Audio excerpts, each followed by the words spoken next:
Hi everyone, this is Dennis Asamoah, also known as Mr. Work Smarter. I've got Hannah, the lovely Hannah, also known as Precious, on today's talk. And yes, I'm really happy to have you online. Let's dig into your question. I've actually got a proper me.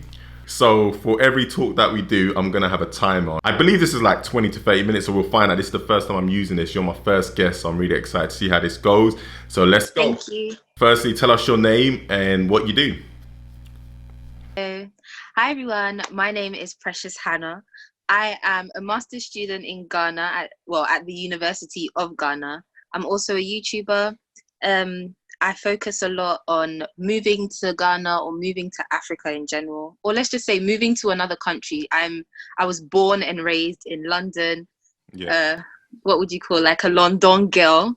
Um, but my heart my heart is deeply rooted in Ghana. So Have you always wanted to go back to Ghana? Because for no, me, I'll be no, no, honest, no, no, at a no, no, no, young no. age, yeah, because at a young age, I didn't want to go back to Ghana because it the way when people my mom said, I'm taking you to Ghana, it was in a bad context. It was more Yeah, you've been bad at school, so I'm now taking you to Ghana. So I never wanted to go Ghana. But now it's changed dramatically and now I want to go by myself. No one needs to encourage me to go to Ghana because it's so beautiful. You can see the developments. Obviously, the year of the return last year in 2019 was amazing. I think 2020 is even going to be bigger and better.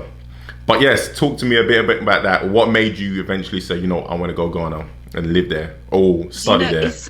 it's a crazy story because actually I didn't want to go to Ghana at this time. I So had wait, you was finished. forced. Yeah, it was one of those ones where it was like I had finished college and I had gotten a proper job. Like my first, well, not a, we all have jobs at like 16 and Yeah, 15, you work in here and there. But this one is like, I'm paying tax. Like now I'm an adult kind of. I'm trying to remember how old I was. I think I was like 17 or 18. I saved money yeah. and I said, I'm going to get my driver's license and buy a car. Like I had saved about 2,000. Mom was like, oh, we're going to Ghana, by the way. But as you're working, you're going to pay for your own ticket. I was like, sorry, what? Sorry, who? Sorry, how? I'm like, no, the money I've saved is for a car. Like back in those days, I wanted like what's it? Something a KA. It was a Ford. It's Ah, called Ford KA. It's okay, an cool. old school car. It looks like a little beetle, Good. like a bug. But I had set my mind. That's what I wanted to do. And she was like, nope, we're going to Ghana. So there you go. Got on the plane. It was like, I was very upset. Yeah, Somehow, that feeling when you land and then you smell the air and it just yeah. like slaps you in the face, like, oh, I'm home. Like at that point, they could have just poured like rose petals on the floor. I was just floating. I was like, yes, this is life. Then we had like a car service come pick us up and take us to our house. And my dad actually hadn't been there in 17 years. And I remember him just looking around like, wow, okay. It was like a half and half thing, like, okay, this hasn't changed, but this has changed. And then I Yeah. remember seeing a lot of school kids on the no, like kids that were supposed to be in school but selling. So I hated school. I probably still do, Yeah. even though I'm a master's student. But I was like, you know what? Like, I'm gonna start an NGO. So I actually started an NGO, and then literally every year since then, I was going to Ghana once or twice a year, just gallivanting like up and down, up and down. And this is the same person that was more concerned about buying a car. Eventually, I did go to university, and I remember being in my like second year, going into my final year, and I was like. I can't imagine myself graduating and living in London, like just having a basic 9 to 5 job and not having anything to look forward to, and maybe going to Ghana every 6 months. I Yeah. would rather just be in Ghana all the time and come to London for like 2 weeks when I feel like it. Yeah. So eventually I was like, I need to tell my parents I'm moving to Ghana. Yeah. So I was like, oh, let me do my master's. I mean, every African parent is going to be like, you're going to do a master's. Perfect. So Exactly. Yeah, that's gonna make your it parents was happy it for was sure. easy. Yeah. So I've had my parents' support, which has been absolutely amazing. And it So honestly, I wish I did it sooner, but I'm great. I'm just grateful to God the way how everything happens for a Habits, reason. it could work exactly. It's worked its way around now, so that's a Yeah. good thing. Okay, so as you know, this time has been a bit rough for the whole world. A Yeah. lot is going on, and I'm beginning to notice the shift in people's content. Um, I've noticed a lot of my like favorite YouTubers always go, "Oh, by the way, I recorded this before this happened, so please don't take offense to what I'm saying." Yeah, So it's yeah. like it's obviously a very sensitive issue, but in this time, how do you feel about how do you think we should approach making content? Like, should we do our topics have to include the virus, or can we gracefully not talk about the virus? But then again, is Yes. that being insensitive to people? I definitely think if you're a person of influence, of course, there's nothing wrong with encouraging people to stay at home during this isolation.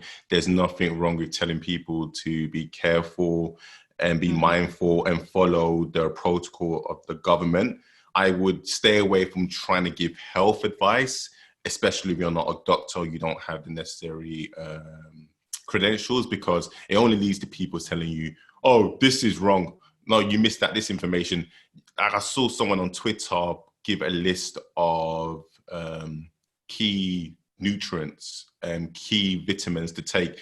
And they were suggesting things that you should drink and have on a daily basis to improve your health. And then people were loving it. But for some people, Mm-hmm. I noticed that they were like, you shouldn't suggest this because if someone has this type of condition, this will affect them. So this is There's no why, winning. even though there's no winning, so even if you have good intelligence, unfortunately, it's going to leave the door opening for a lot of opinions. And if you're not a doctor, unfortunately, Mm-hmm. everyone's going to think that they're right as well. So stay away from that.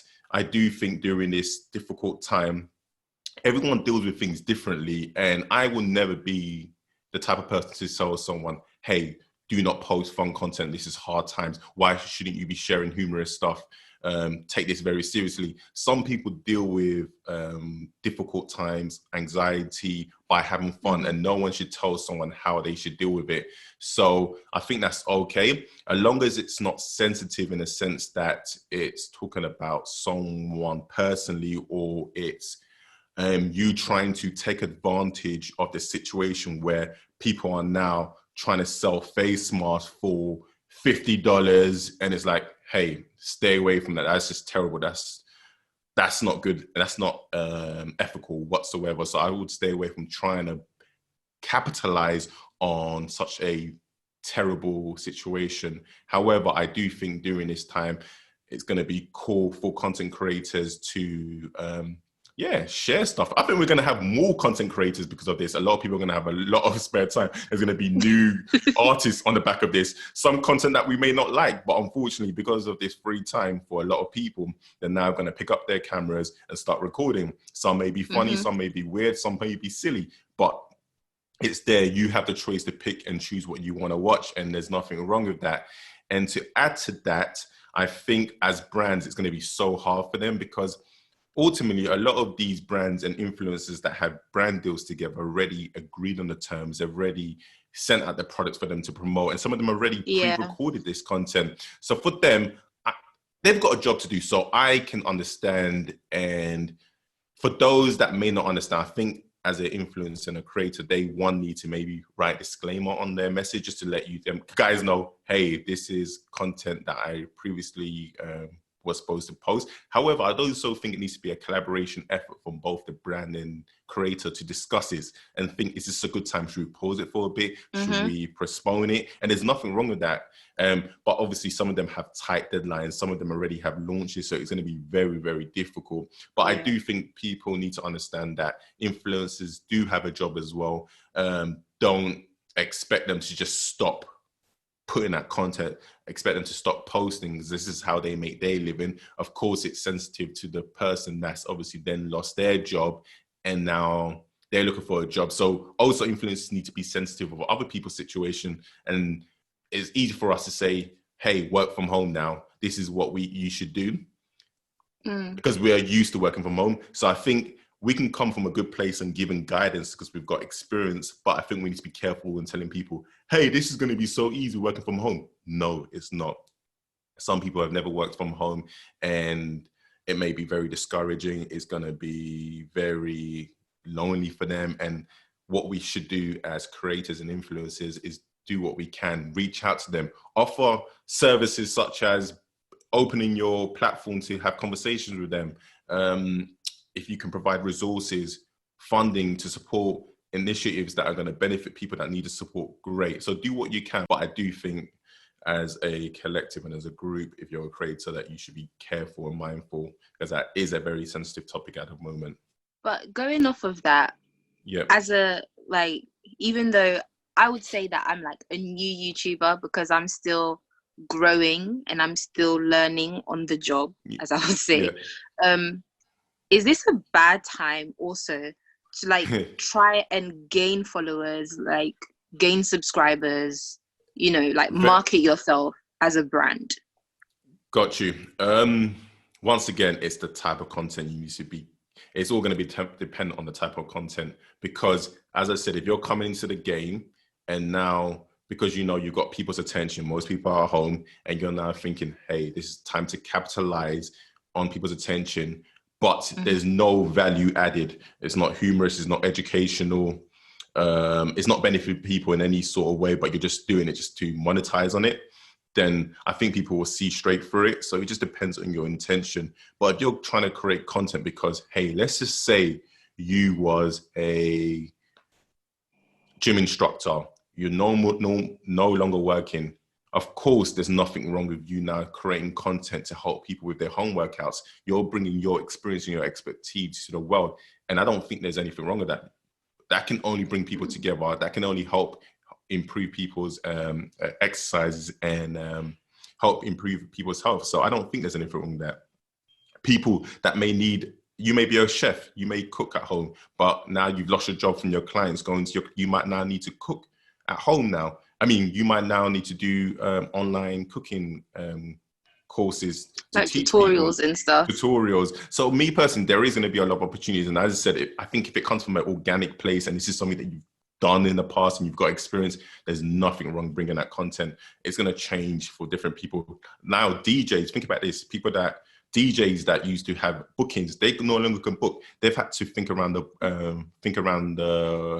outside the box. And now they are doing online, live sessions, DJing. And I think that's cool. Even artists I think it's cool. And I'm enjoying it. And it's like, hey, if it's going to help bring smiles to people's face, it's going to bring positive energy. There's nothing wrong with it. So hopefully I've answered your question there. Yeah. I was also thinking about YouTube and Instagram in terms of like creating content, because for the kind of content I create, I kind of find it a bit insensitive if I'm like, yeah, forget about everything that's gone. Let's talk about moving to Africa. Like I don't want to focus on that just yet. I feel like it would be nicer when everything has cooled down and it's okay to start traveling again. But then I was thinking about other ideas of how I can put smiles on people's faces.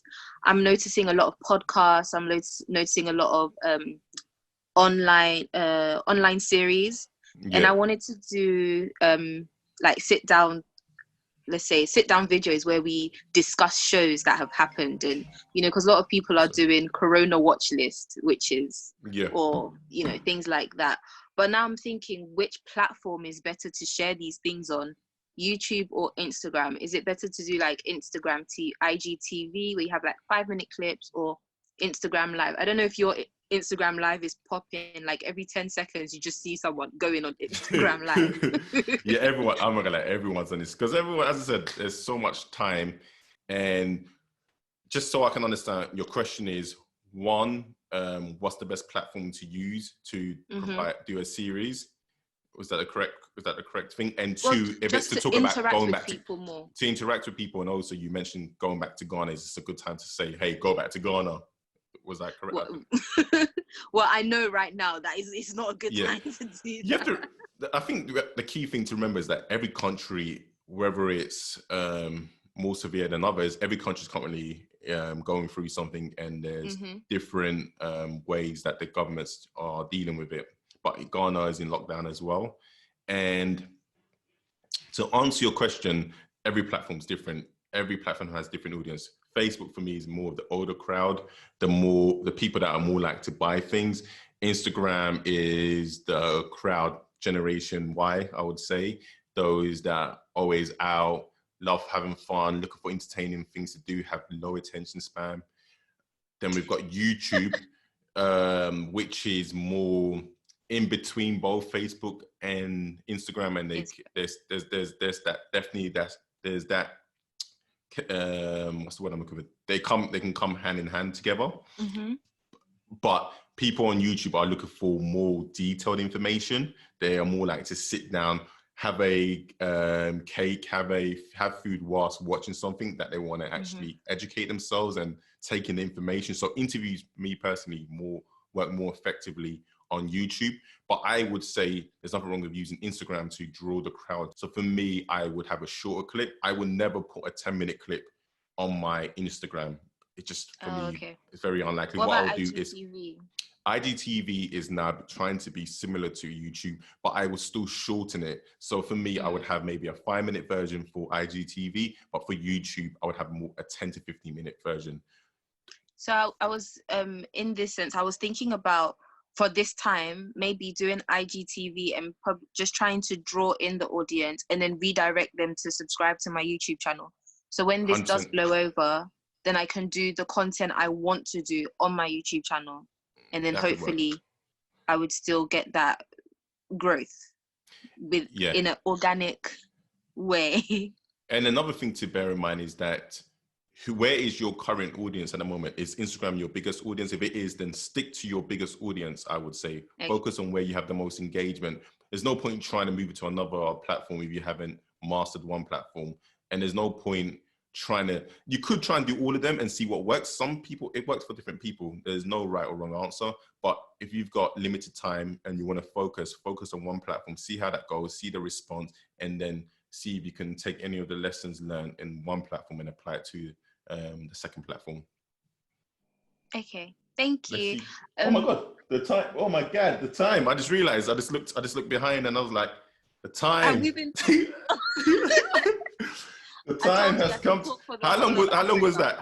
How long was that? I have no idea. So thank you for your questions, Hannah. I really appreciate it. I wish you all the best in your content creation journey. I think you will do amazing. The fact that you're online now, showing your face, shows that you've got the confidence and the ability to do it. Not everyone can do this. Like, not everyone's comfortable to put their face on camera. And as I said, you're personable, you're a people's person. I've actually met her, by the way, everyone. Where was it again? Ghana. In Ghana. So, look at me. It was in Ghana. We met in Ghana. So it's just so funny how it's come back around again. And I was thinking, was it London or Ghana? But I was like, yes. No, Ghana. Yeah, Ghana. But yeah, thank you. And yes, thank you for being my first guest. So you're a special guest now because you're my first ever person to do. Honestly, I feel so interview honored in this new form. In this new format, I'm excited to do more interviews, guys. Expect regular content on this channel on a weekly basis. I don't know. I don't want to put too much pressure on myself. I don't know if I'm going to do it. If I'm going to do it daily, if I'm going to do it weekly. I'm going to go with the flow and see how it goes. But I'm enjoying this. Yeah, let's see how long this lasts, guys. But thank you for tuning in. And more importantly, remember to work smarter. Peace out.